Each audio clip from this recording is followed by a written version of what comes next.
Karibu sana wapenzi wa michezo.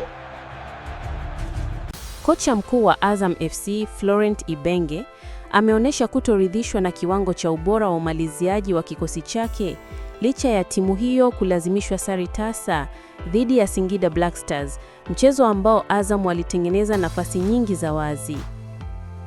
Akizungumza baada ya mchezo huo wa ligi kuu jana, Ibenge alisema kikosi chake kilipaswa kuondoka na ushindi mnono kutokana na idadi ya nafasi walizozipata, akisisitiza kuwa walistahili kufunga zaidi ya mabao matatu, lakini ukosefu wa umakini uliwanyima matokeo.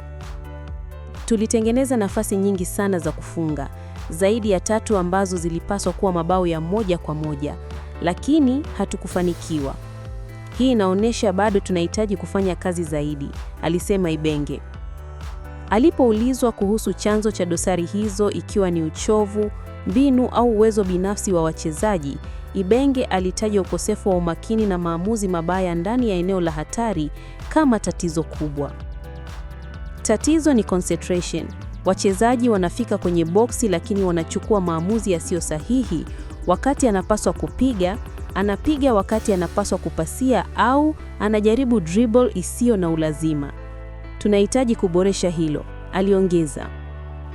Kocha huyo amesema wataendelea kufanya kazi ya kuboresha maamuzi ya wachezaji kwenye eneo la mwisho ili kuhakikisha nafasi wanazozitengeneza zinageuka kuwa mabao katika mechi zijazo. Usisahau kusubscribe, kutoa maoni yako na kulike chaneli yetu ili uwe wa kwanza kupata habari zetu.